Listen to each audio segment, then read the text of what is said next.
नमस्कार। आज हम डेल कार्नेगी की जो क्लासिक किताब है how to win friends and influence people उसके सिद्धांतों पर बात कर रहे हैं। और हमारा जरिया है इस किताब का एक हिंदी रिव्यू।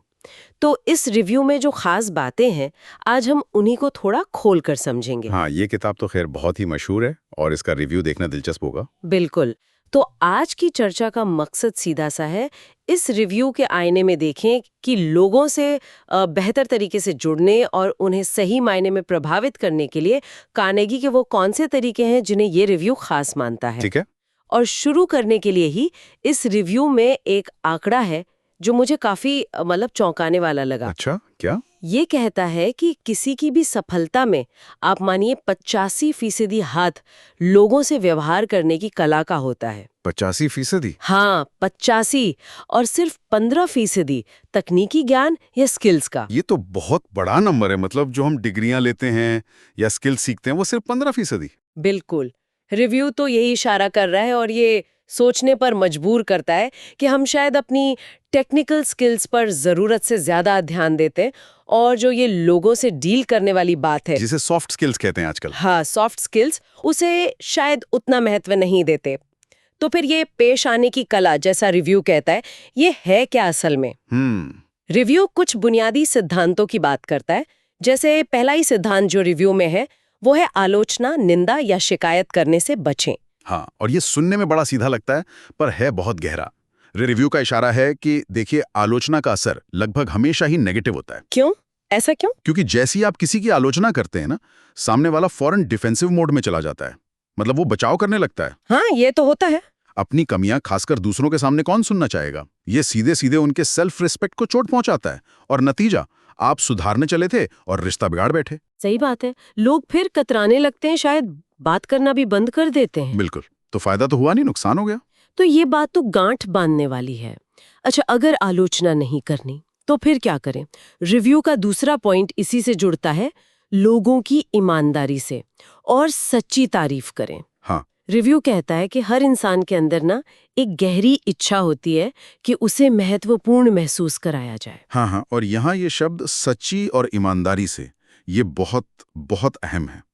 ये चापलूसी नहीं है, मतलब मस्का लगाना नहीं। बिल्कुल। सच्ची प्रशंसा का मतलब है कि आप वाकई किसी व्यक्ति की कोई असली खूबी या उसकी कोशिश या उसके किसी अच्छे काम को पहचान रहे हैं और फिर उसे बता रहे हैं। ये कोई ऊपरी बात नहीं है, ये इंसान की एक बेसिक साइकोलॉजिकल नीड है कि हाँ, मुझे देखा जा रहा है, मेरी कद्र हो रही है। सही। और जब ऐसा होता है ना, तो भरोसा बढ़ता है, अपनापन बढ़ता है, एक कनेक्शन बनता है।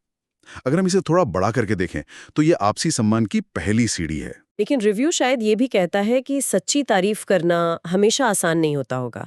मतलब अगर हमें किसी में कुछ खास नजर ही ना आ रहा हो तो। बिल्कुल सही सवाल है, ये मुश्किल हो सकता है। और यहीं पर कार्नेगी के सिद्धांत और ज्यादा काम का हो जाता है। ये हमें उकसाता है कि हम दूसरों में अच्छाई ढूंढें, छोटी छोटी बातों पर ध्यान दें। जैसे हो सकता है किसी ने कोई काम बहुत मेहनत से किया हो, भले ही नतीजा एकदम बढ़िया ना रहा हो, तो आप उसकी मेहनत की तारीफ कर सकते हैं, है ना? हाँ, ये हो सकता है। या शायद किसी का नेचर बहुत फ्रेंडली हो, आप उस बात की तारीफ कर सकते हैं। पॉइंट ये है कि अपना फोकस नेगेटिव से हटाकर पॉजिटिव पर लाएं और फिर जो भी कहें ईमानदारी से कहें। ये तो पूरा नजरिया बदलने वाली बात है। अच्छा, रिव्यू में एक और कला का जिक्र है, दूसरों की बात ध्यान से सुनना। इसे सिर्फ सुनना नहीं कहा, कला कहा है। बिल्कुल। और ये शब्द कला यहाँ बहुत सही बैठता है, क्योंकि सुनना सिर्फ कान का काम नहीं है, ये दिमाग का और शायद दिल का भी काम है। एक्टिव लिसनिंग मतलब ध्यान से सुनना, ये सिर्फ चुप रहना नहीं है। नहीं। इसका मतलब है कि आप पूरी तरह से उस बातचीत में मौजूद हैं।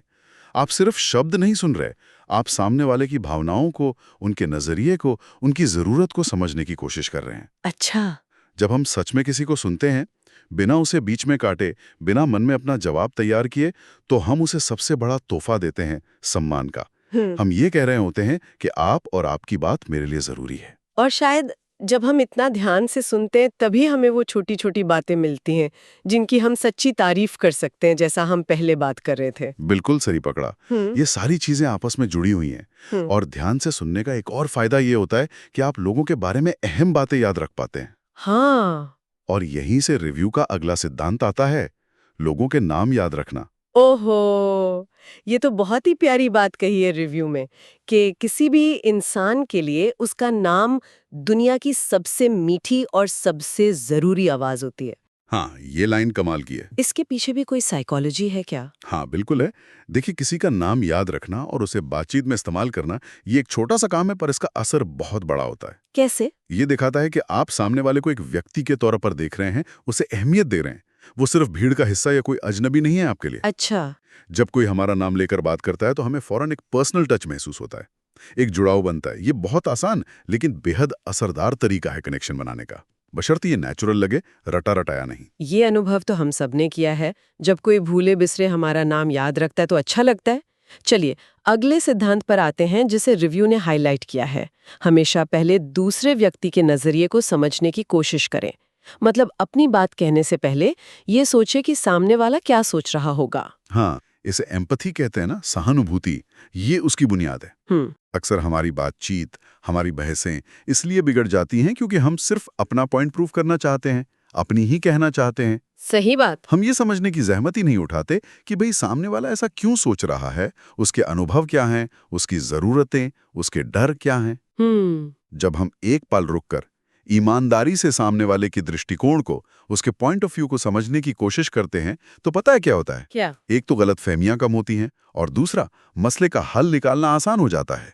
ये दिखाता है कि हमारा मकसद सिर्फ अपनी चलाना नहीं बल्कि एक कॉमन ग्राउंड ढूंढना है, आपसी समझ बनाना है। लेकिन रिव्यू ये भी कहता है कि ये सिर्फ समझने की एक्टिंग नहीं होनी चाहिए, कोशिश सच्ची होनी चाहिए। और ये मुश्किल हो सकता है, खासकर जब हम किसी से बिल्कुल सहमत ना हो। हाँ, ये वाकई चुनौती है, बिल्कुल है। असहमत होते हुए भी किसी के नजरिए को समझना, ये मैच्योरिटी की निशानी है। अच्छा। इसका मतलब ये नहीं है कि आप मान गए कि वो सही है, नहीं। इसका मतलब सिर्फ ये है कि आप ये समझ पा रहे हैं कि वो इस नतीजे पे पहुंचा कैसे। राइट। और ये समझ ही है जो आगे बातचीत का रास्ता खोलती है। यही बात वाकई दिलचस्प हो जाती है, क्योंकि ये हमें कई बार अपने खुद के प्रेजुडिसेस, अपने पूर्वाग्रहों पर भी सवाल उठाने का मौका देती है। सही कहा। अब एक और सिद्धांत जो रिव्यू में है और जो मुझे लगता है लीडरशिप या टीम में काम करने वालों के लिए बहुत काम का है। लोगों को सीधे ऑर्डर देने के बजाय सुझाव दें। हाँ, ये बहुत बहुत बारीक लेकिन बहुत अहम फर्क है। ये करो, ये कहना अधिकार जताता है, बॉस वाला एटीट्यूड। इससे कई बार लोग या तो विरोध करते हैं या बेमन से काम करते हैं। करते तो हैं। लेकिन जब आप कहते हैं, इस बारे में आपका क्या ख्याल है, या क्या हम ऐसा करके देख सकते हैं, अच्छा। आप सामने वाले की समझ, उसके तजुर्बे और उसकी आजादी का सम्मान कर रहे हैं। उन्हें लगता है कि वो भी फैसले में शामिल हैं, सिर्फ हुक्म बजाने वाले नहीं। इससे फर्क पड़ता है। बहुत। इससे उनका उस काम से जुड़ाव बढ़ता है, जिम्मेदारी का एहसास गहरा होता है। हाँ, और वो ज्यादा जोश से, ज्यादा अपनापन महसूस करके काम करते हैं। ये सहयोग को बढ़ाता है, टकराव को घटाता है। यानी हुक्म चलाने की बजाय साथ लेकर चलने की कोशिश। ये तो रिश्तों को भी बेहतर बना सकता है, घर में भी, दोस्तों के साथ भी। बिल्कुल, हर जगह। और अब आते हैं उस आखिरी नुक्ते पर जिसे रिव्यू ने समेटा है, वो है दूसरों को महत्वपूर्ण महसूस कराएं, और ये पूरी सच्चाई और ईमानदारी से करें। हाँ, ये वाला सिद्धांत जो है ना, ये एक तरह से पिछली कई बातों को अपने अंदर समेट लेता है, निचोड़ जैसा है। कैसे? सोचिए, आप किसी को महत्वपूर्ण कैसे महसूस कराते हैं?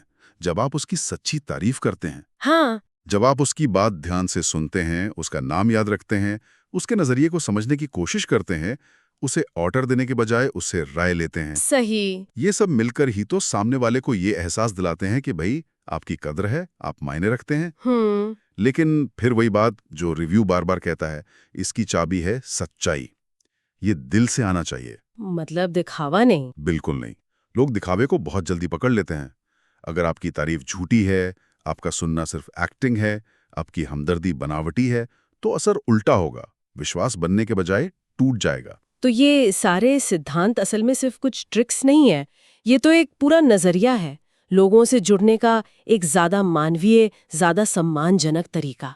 रिव्यू का सार यही लगता है कि अगर कोई इन बातों को अपनी आदत में शुमार कर ले तो न सिर्फ उसके रिश्ते बेहतर होंगे बल्कि वो ज्यादा प्रभावशाली भी बनेगा। बिल्कुल। और रिव्यू जिस नतीजे पर पहुंचता है वो भी यही है कि ये किताब सिर्फ दूसरों को मैनेज करने या उनसे अपनी बात मनवाने के टिप्स नहीं देती। नहीं, असल में ये एक बेहतर, ज्यादा समझदार और ज्यादा हमदर्द इंसान बनने की तरफ इशारा करती है। ये उन वैल्यूज की बात करती है जैसे ईमानदारी, सम्मान, दूसरों की भावनाओं का ख्याल रखना, जो किसी भी अच्छे रिश्ते की बुनियाद होती हैं, चाहे वो रिश्ता पर्सनल हो या प्रोफेशनल। ये किताब बस उन मूल्यों को रोजमर्रा की बातचीत और व्यवहार में कैसे लाया जाए, इसका तरीका बताती है। सुनने में ये सिद्धांत काफी सीधे साधे लगते हैं, है ना?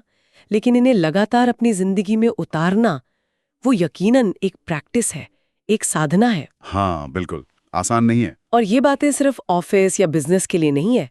ये तो घर पर, दोस्तों के साथ, मतलब हर जगह लागू होती है। ये उन सभी के लिए काम की हो सकती हैं जो अपनी जिंदगी में, अपने करियर में या रिश्तों में सुधार चाहते हैं, आगे बढ़ना चाहते हैं। हाँ, और अब अगर हम उस बात पर वापस लौटें जहां से हमने शुरू किया था, वो 85-15 वाला आंकड़ा जो इस रिव्यू ने दिया कि 85% सफलता लोगों से व्यवहार की कला पर निर्भर करती है और सिर्फ 15% तकनीकी योग्यता पर। हाँ, तो ये हमें एक बहुत जरूरी सवाल पर लाकर छोड़ता है। एक ऐसा सवाल जिस पे शायद हम सबको सोचना चाहिए। क्या सवाल? सवाल ये कि अगर ये अनुपात वाकई ऐसा है या इसके आसपास भी है, तो हम अपनी पढ़ाई लिखाई में, अपने करियर की तैयारी में, जो हमारी तकनीकी स्किल्स हैं, जो हार्ड स्किल्स हैं, उन पर जितना समय, पैसा और एनर्जी लगाते हैं, उसकी तुलना में इन पीपल स्किल्स पर, यानी व्यवहार कुशलता पर, ये जो सॉफ्ट स्किल्स हैं, इनको सीखने और बेहतर बनाने में हम कितना निवेश करते हैं, कितना वक्त देते हैं, कितना एफर्ट लगाते हैं। ये बहुत अच्छा सवाल है, सोचने वाली बात है।